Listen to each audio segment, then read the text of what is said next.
ఇప్పుడు మనం 2025వ సంవత్సరం మార్చి నెల 1వ తేదీ నుంచి 31వ తేదీ వరకు ద్వాదశ రాశిలో మిథున రాశి వారి జ్యోతిష్యం భూతభవిష్యత్తు వర్ధమానం ఎలా ఉందో చూద్దామండి. గవ్వల శాస్త్రం ప్రకారం ఈ గవ్వల శాస్త్రాన్ని చింతామణి శాస్త్రం అంటారు, లకుట ప్రశ్న శాస్త్రం అంటారండి. 9 గవ్వలు 3 సార్లు వేసి వాటిని లెక్కబెట్టి వారి జ్యోతిష్య బలం భూతభవిష్యత్తు వర్ధమానం ఎలా ఉందో మిథున రాశి వారి జ్యోతిష్య బలం చూద్దామండి.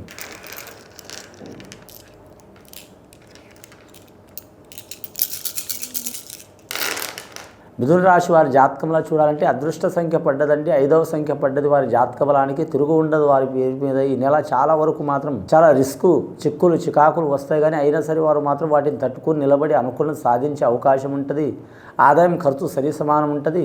మరికి అన్ని దిక్కులు మంచిదే. అందులో సౌత్ మూల చాలా మంచిదండి. దక్షిణ మూల వారి పేరు మీద లక్కీ నెంబర్ 9 వస్తుంది, 5 వస్తుంది వారి జాతక బలానికి. వ్యాపారస్తులకు మాత్రం తిరుగు ఉండదండి. ఒక జీవరాశుల వ్యాపారం, వ్యవసాయం సంబంధించిన వ్యాపారం, అలాగే పండ్ల తోటల వ్యాపారం, నర్సరీ వ్యాపారం తప్పించి అన్ని వ్యాపారస్తులకు కలిసి వచ్చే అవకాశం ఉంటుందండి వీరి పేరు మీద.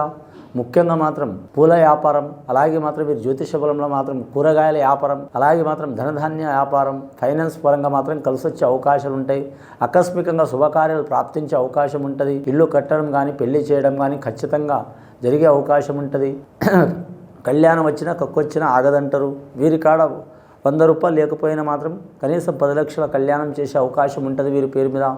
ముఖ్యంగా గత కొన్ని సంవత్సరాల నుంచి పడుతున్న చిక్కులు చికాకులు తొలగిపోయే అవకాశాలు ఉన్నాయి.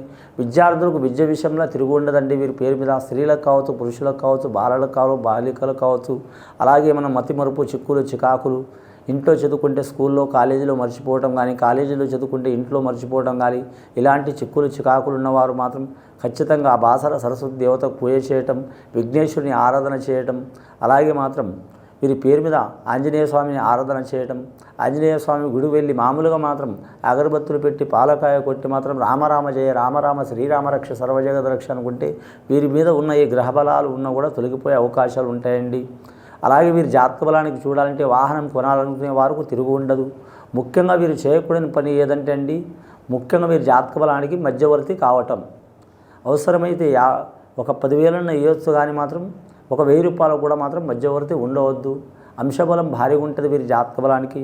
ముఖ్యంగా ఆరుద్ర నక్షత్రం, శివుడి నక్షత్రంలో పుట్టిన వారికి తిరుగు ఉండదు వారి జాతక బలానికి. ఈ శివుడి నక్షత్రంలో పుట్టిన వారు మాత్రం మాస శివరాత్రి రోజు, అలాగే ఏకాదశి రోజు, అలాగే సోమవారం రోజు కానీ మంగళవారం రోజు కానీ ఆ శ్రీశైల మల్లికార్జున స్వామి పూజ చేయటం, లేదా వారు ఉండే గ్రామంలో కావచ్చు, పట్టణంలో కావచ్చు, ప్రాంతంలో కావచ్చు, ఎక్కడైనా శివాలయంలో వెళ్ళి మాత్రం రుద్రాభిషేకం చేయించడం చాలా వరకు శుభయోగం ఉంటుందండి.